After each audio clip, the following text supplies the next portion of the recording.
Welcome to Discovery Tour by Assassin's Creed, Ancient Egypt.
Welcome to Alexandria, planning of the city.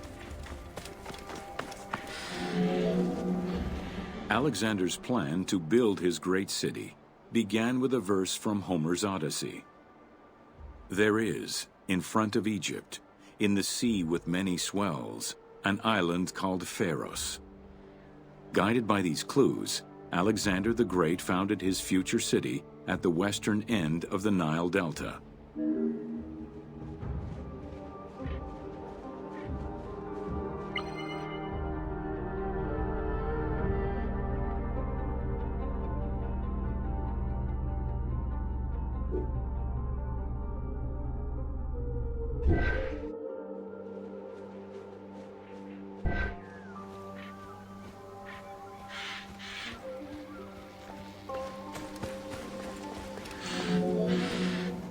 Though Alexander considered this location ideal for his great city, it presented considerable challenges. Too difficult to access during storms, the surrounding swamps threatened disease, and the limestone soil prevented the growth of healthy crops. However, due to the influence of his mentor Aristotle, Alexander the Great recognized that the true value was its strategic emplacement. Alexander knew that in controlling Pelusium to the east, Memphis to the south, and his crowning glory Alexandria to the west, he would create a triangular stronghold, allowing him to control the entire delta while giving him access to the Mediterranean.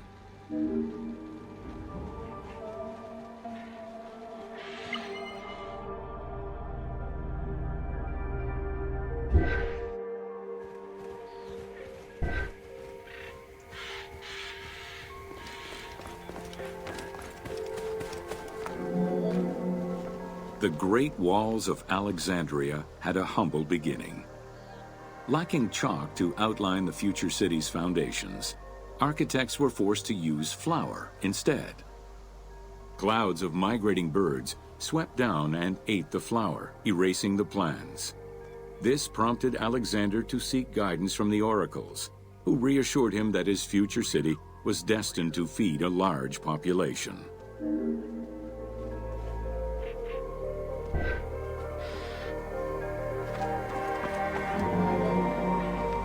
Excavations led by Mahmud Bey el-Falaki in the 19th century revealed that the wall enclosure measured approximately 5.2 kilometers in length and 2.2 kilometers in width.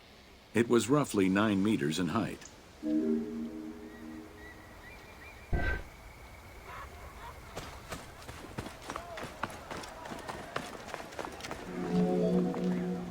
These formidable ancient walls would resist a number of attacks, including fending off the king of Syria in 169 BCE. It wasn't until 295 CE that they eventually fell to Roman Emperor Diocletian, and this only after 8 months of relentless assault.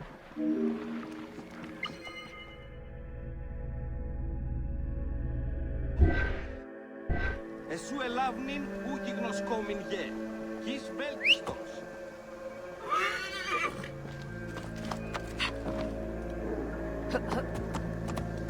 Wow. Ευαιμονή.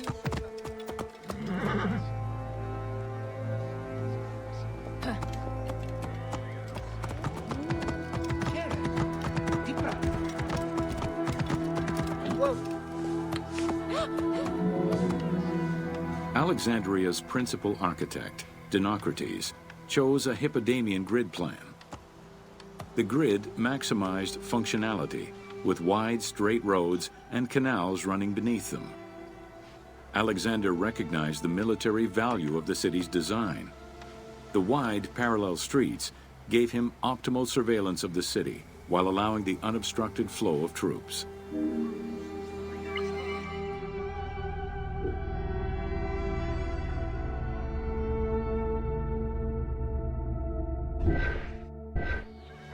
Τι γεγονία τους αγώνες πάντως.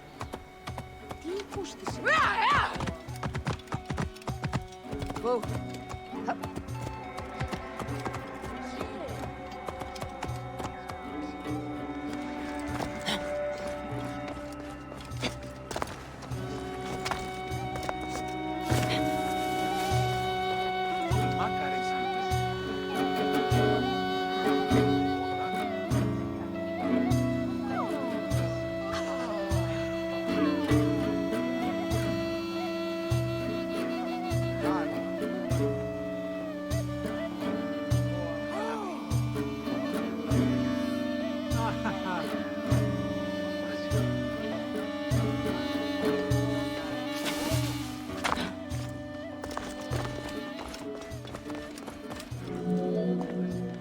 A central corridor ran from the Mediterranean's north port down to Lake Mareotis to the south. This thoroughfare acted as an unobstructed link for commercial trade and travel between the two ports. Many of the streets were bordered with grand buildings and parks, including Canopic Street, with its impressive gate bordering the eastern end.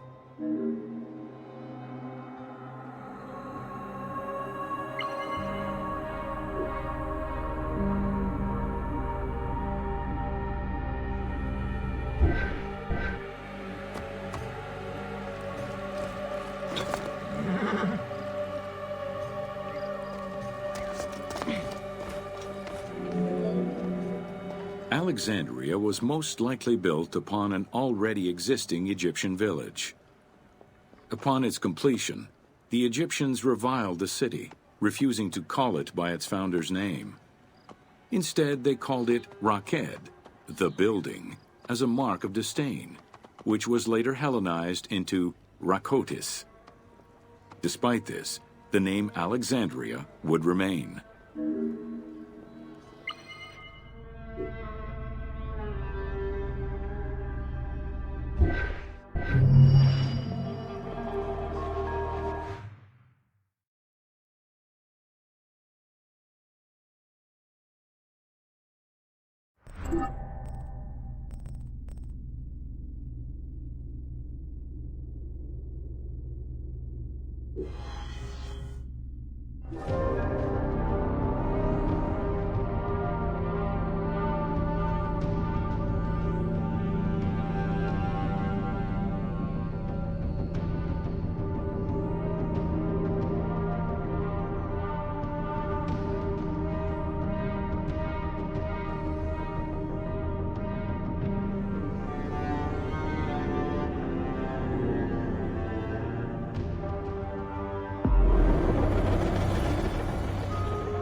Welcome to Introduction to Alexandria.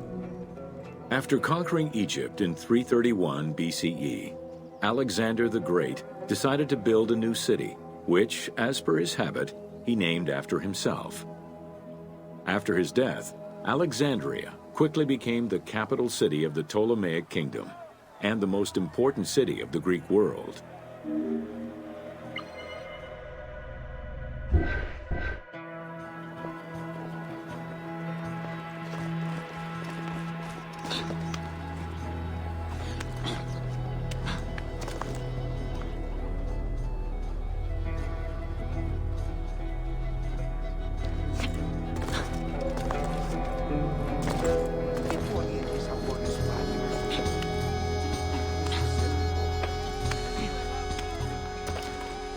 How shall I sing of thee, brightly shining one?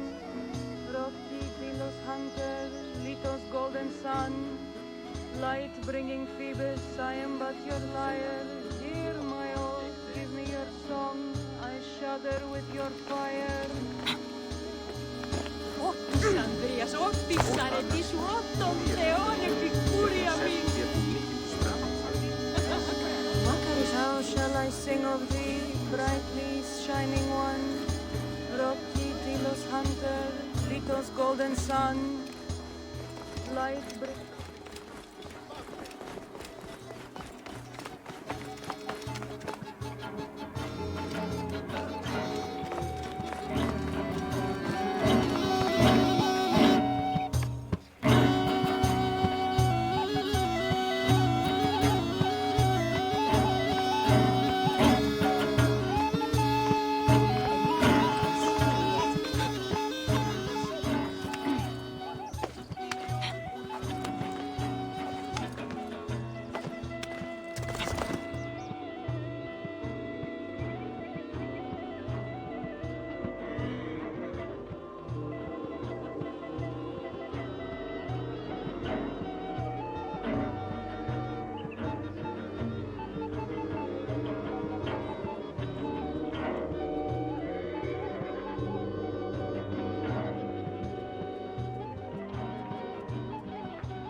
The city was built between the Mediterranean Sea and Lake Mareotis, which resulted in Alexandria becoming a crucial cultural hub and trading center.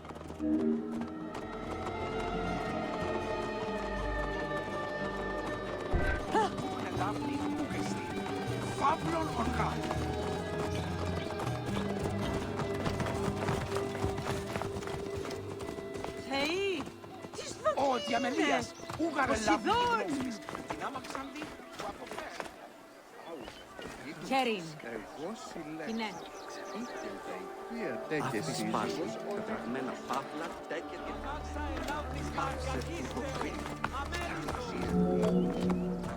Sumptuous buildings could be seen wherever one turned their gaze. The royal palaces, the many temples, the gymnasium, lush public gardens, and large avenues.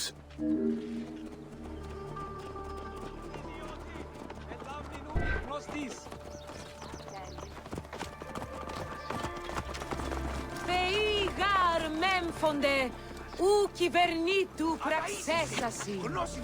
Σέραπης ουκ εστίνε χαρίων.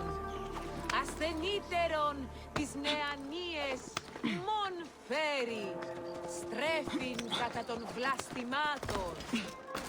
Έργα ανήρος.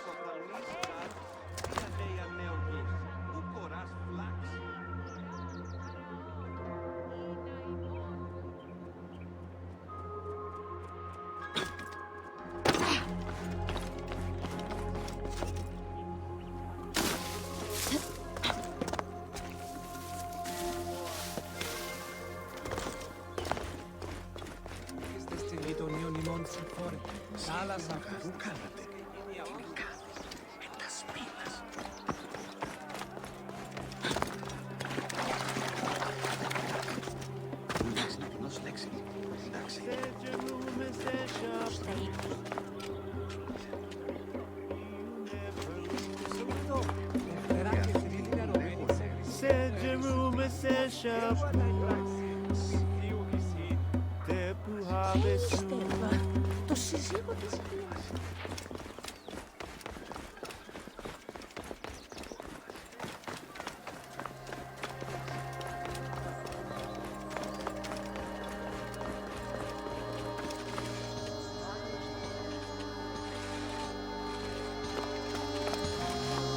Light bringing Phoebus, I am but your lyre.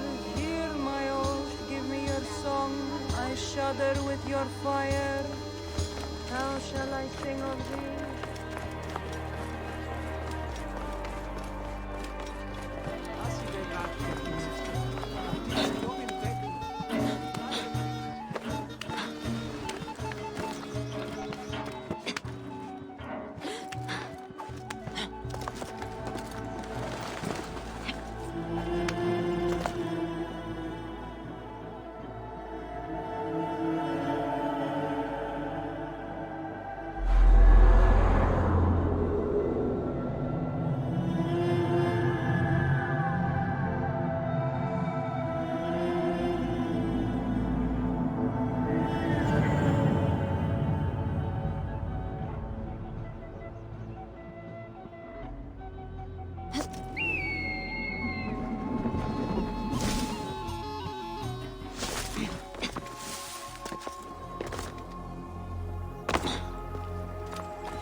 With its incomparable beauty and advantageous geographic location, Alexandria attracted foreigners, intellectuals, and traders. One of the most cosmopolitan cities of the ancient world, Alexandria supplanted even Athens as the most important Greek city in history.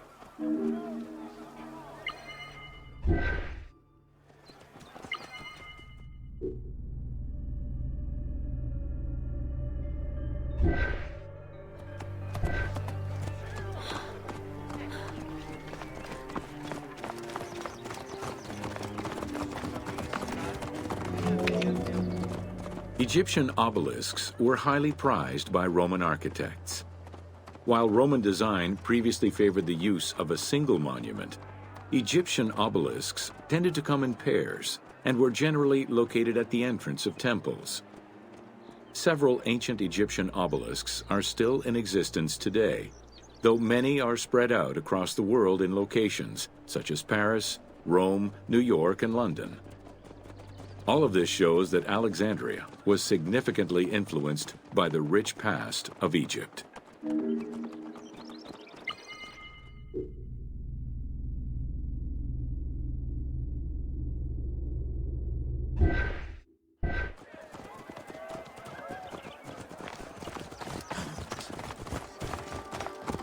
Αμάξα ελάβνης κακίστεως, αμέλητο. Άλλα χέρες. Alexandria had several main streets. Its most famous artery was the Canopic Way. It was lined with sumptuous buildings, houses, and temples, and was roughly 8 kilometers in length. This street was one of the most important shipping entrances to Alexandria, and often hosted processions and festivals.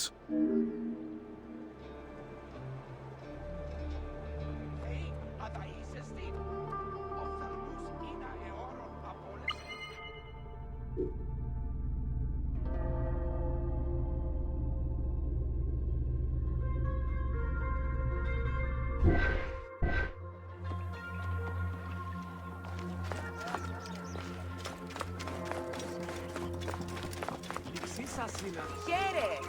Πάντως χαριώσουσιν φιλαρχία του υποκράτου.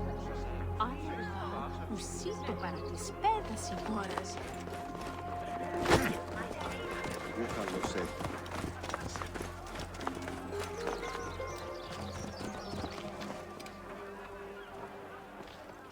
Ο καλός, έβγε!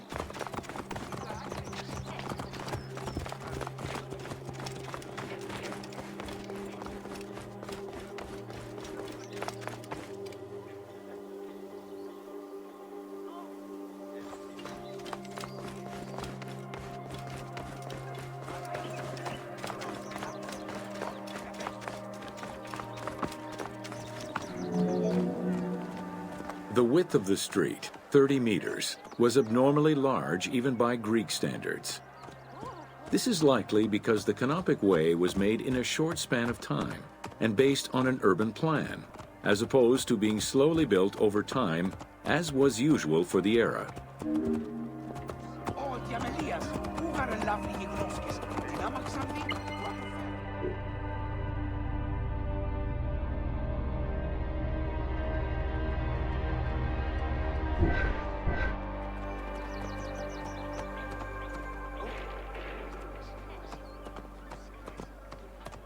Αδαΐσιση, γνώση Ελλάδη, είναι πόποτε κατέχεις.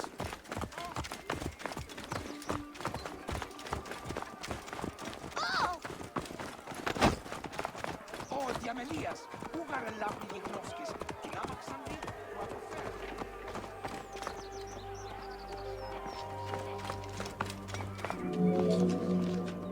The Canopic Way originated in the western cemeteries, skirted the gymnasium, and then exited the city to head east through massive doorways towards Canopus. This structure was known as the Canopic Door. Αμάξα ελάβνης κακίστεως, αμέλισσον. Sì, όροφε.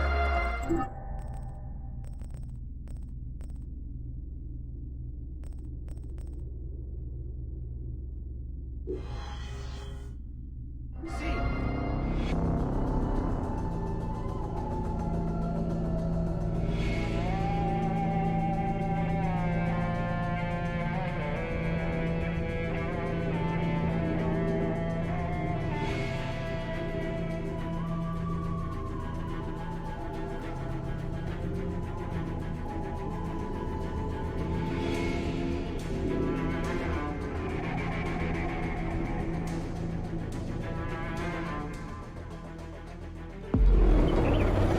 Ιδιώτη, ελάβνη νούγι γνώστης.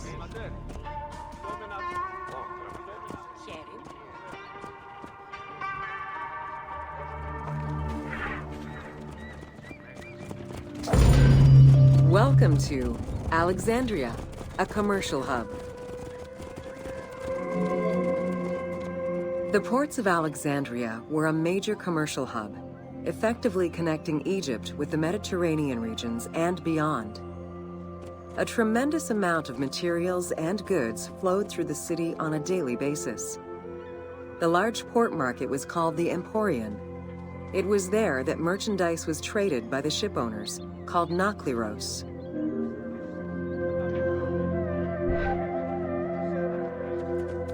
Θεοί, αδαΐσες της. Άλλας αυτός της τύχης και γίνει αυτού. Της κρυμάσει πάση απολέσεων εν πέχνην πεσών. Τρία ημέρα μόνο. Sì.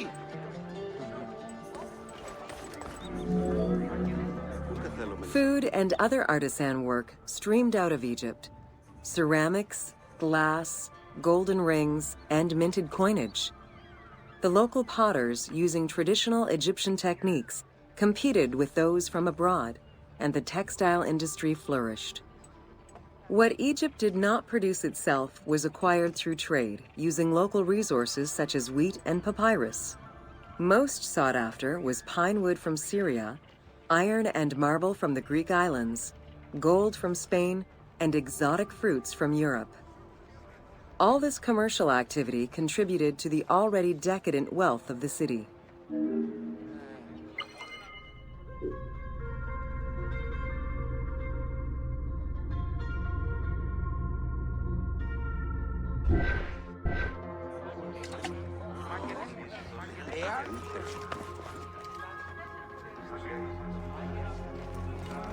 Ακούεις γάρμη.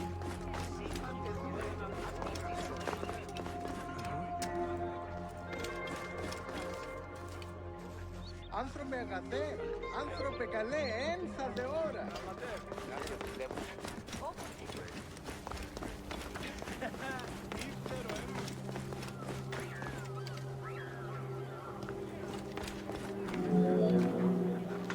The wood imported to Port Mareotis through Alexandria's seaward ports was used in the nearby shipyards, where most of Egypt's ships were built.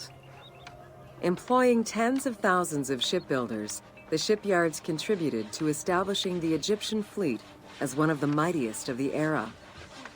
Any wood not used in shipbuilding was further disseminated through Egypt for various purposes.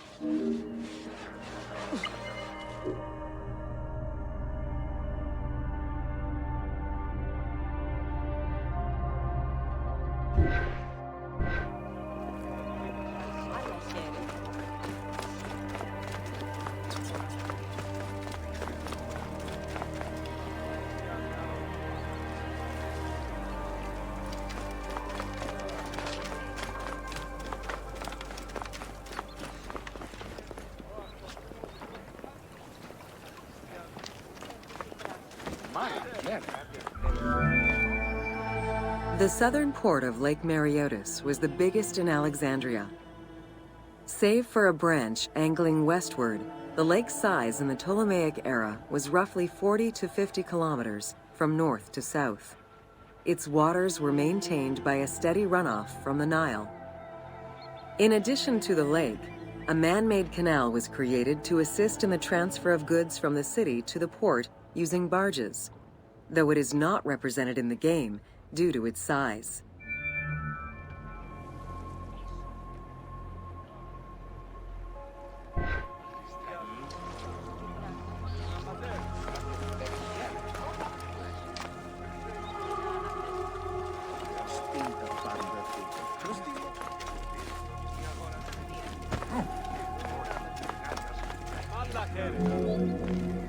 Banking was one of the most distinctive innovations brought by the Greeks to Egypt.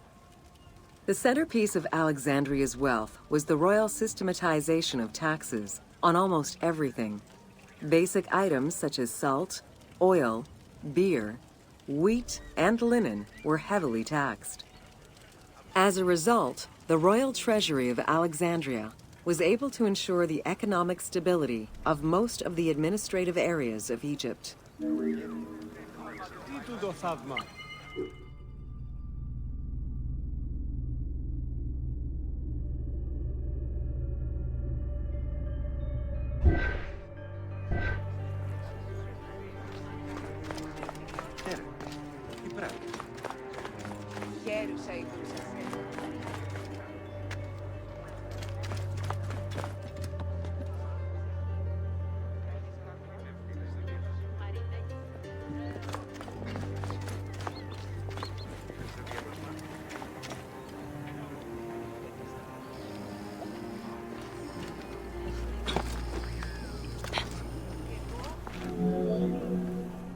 By the late 12th century, the channel feeding the lake from the Nile silted up.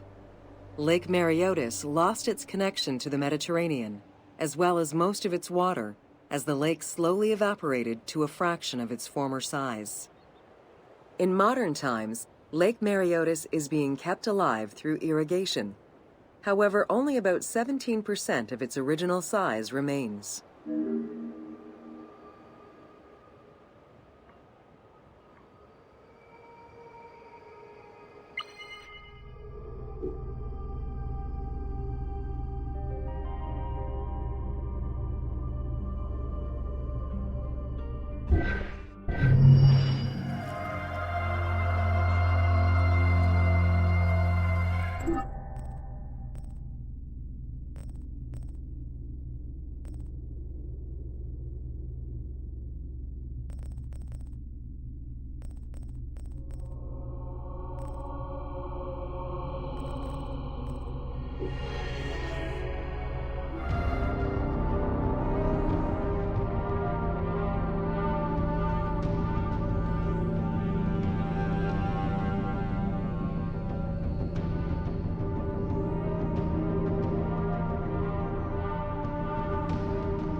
Welcome to Alexandria, city of celebration. Like most Greek cities, Alexandria offered multiple forms of entertainment. Most were related to cults, religious practices, and the festivities surrounding those practices.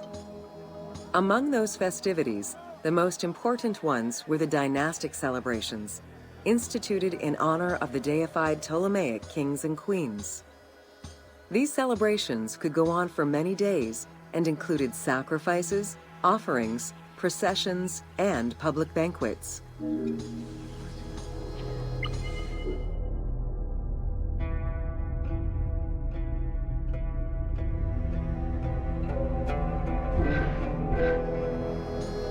shall I sing of thee, brightly shining one? Rocky Dilos hunter.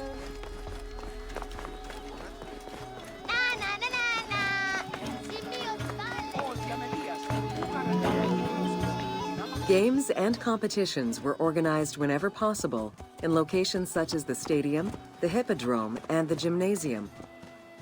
The residents of Alexandria favored such events where athletes, poets, and musicians from Egypt and other cities of the Greek world competed.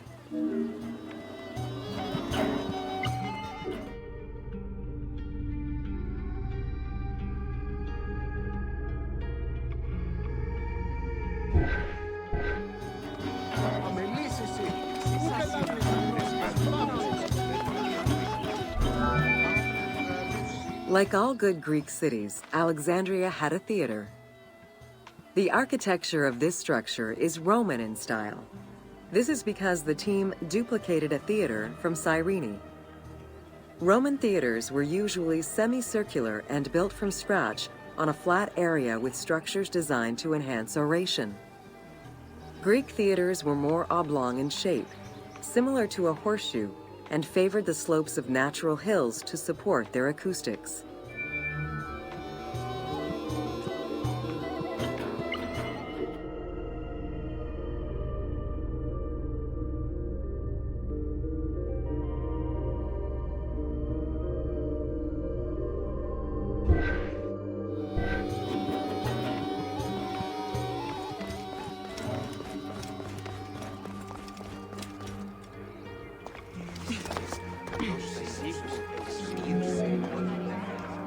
At the theater, one could witness the plays of contemporary comic and tragic authors.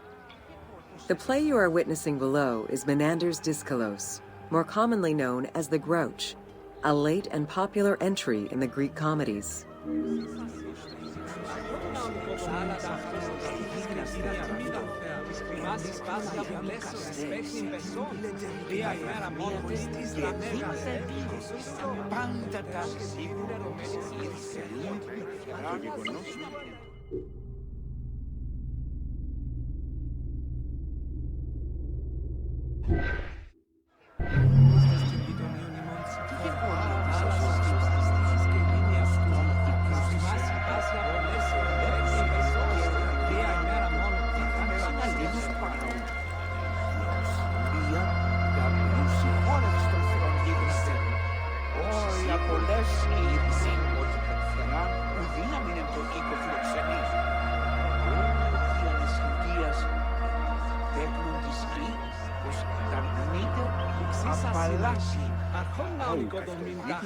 Εγώ συλλέξω οίκετα οικία και σύζυγος οδηγούσα ειν μετά της τέκνης, μετά των δραχμαίων.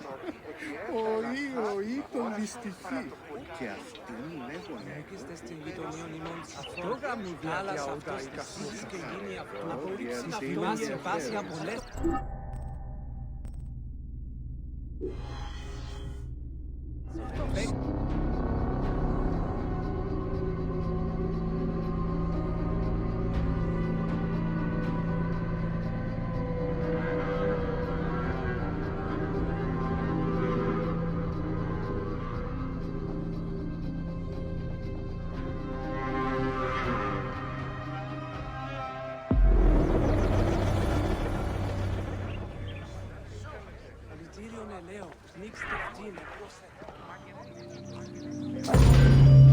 Welcome to Education in Alexandria. Na, na, na, na, na. The education of young Alexandrians did not differ from the one generally dispensed elsewhere in ancient Greece.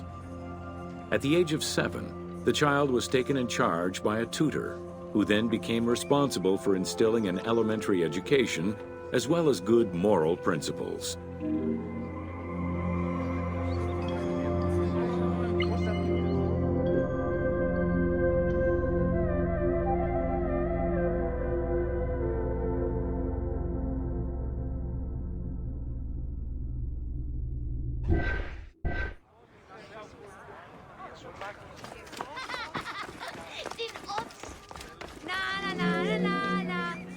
Teaching was generally done outside, in the open air.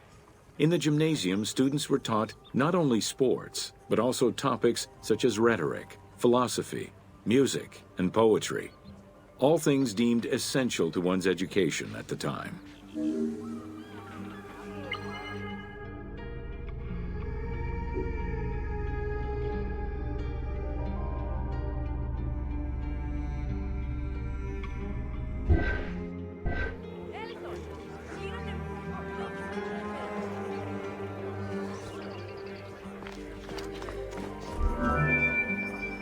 Here, both girls and boys are shown attending a class given by one of the rhetoricians of the era. The team made the choice to show both genders attending class within the context of the game world. Even though it is historically inaccurate, the team felt it was not necessary to prioritize historical sexism over inclusive gameplay. Μάγειρε, τα μαγειρευόμενα όσπρια.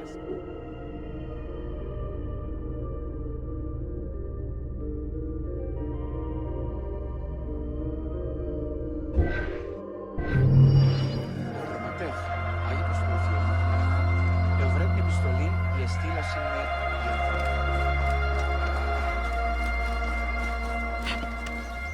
Ο καλός, έβγε!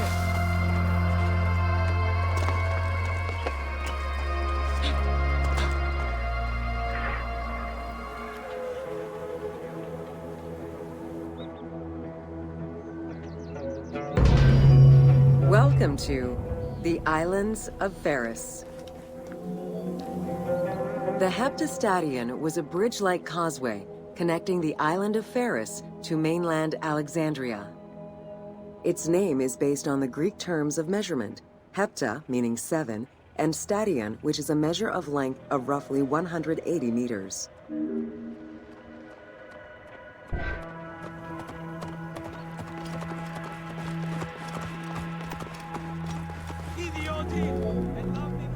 Since its construction would separate the Grand Port to the east and the port of Eunostos to the west, it was designed with channels at each end. These openings allowed passage from one port to the other.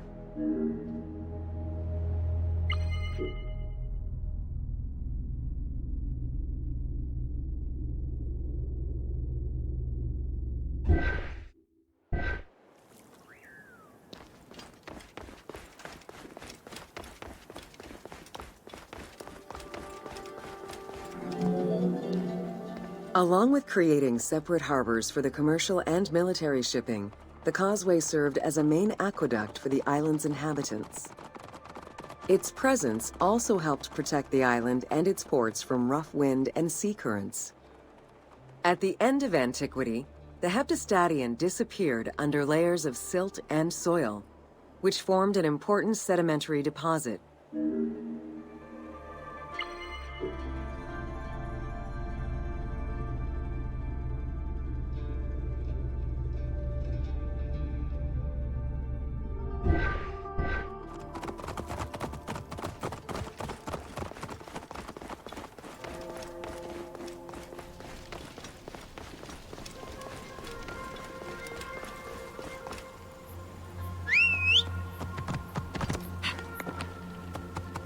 Whoa!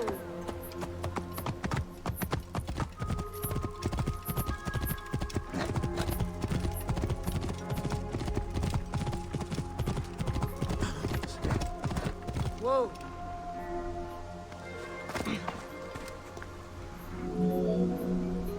While the Serapeum was the most celebrated of the temples in Alexandria, many other temples were built within the city. Most of these structures have been completely erased over time, and there is no way to discern how many existed. However, research of ancient papyri offer tantalizing hints as to the possible location of at least some of the temples.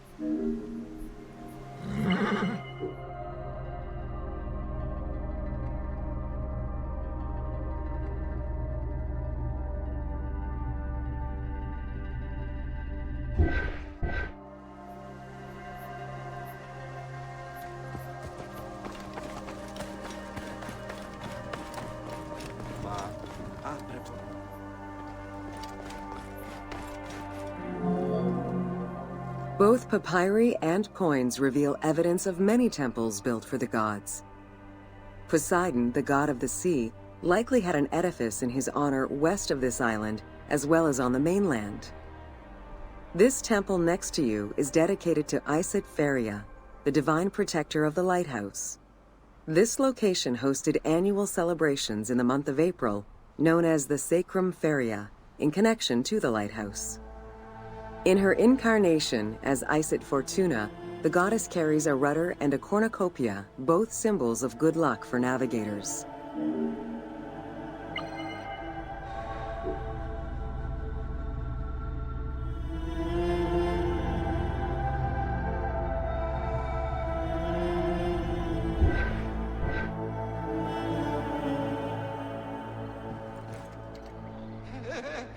Πάντα έβησαν καλώς.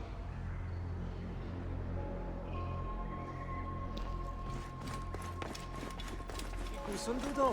Esperan que τρίτην ερωμένη σε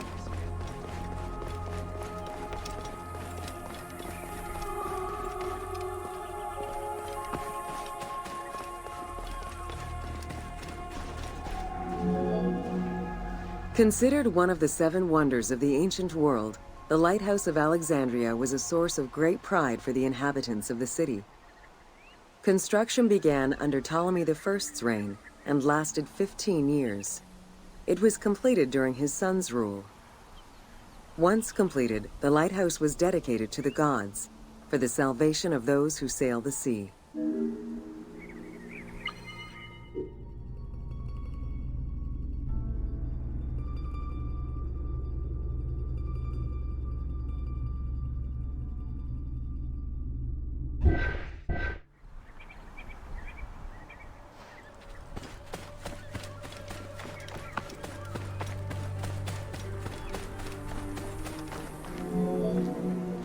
Built on the island of Pharos, the stone structure was 3 tiers set on top of one another in a step formation.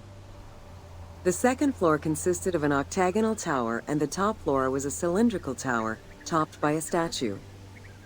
The interior provided space for staff rooms and a ramp which allowed the transport of fuel to the upper floors.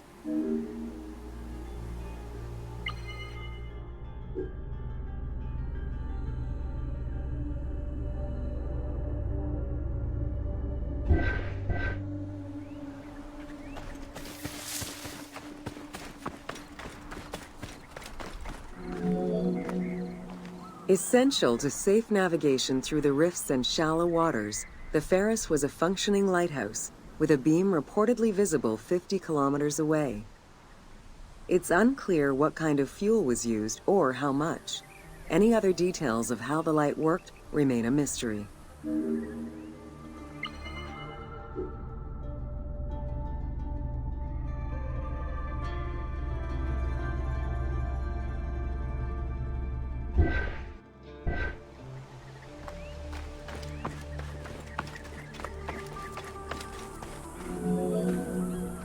For several centuries, the Pharos was one of the highest monuments ever built by man.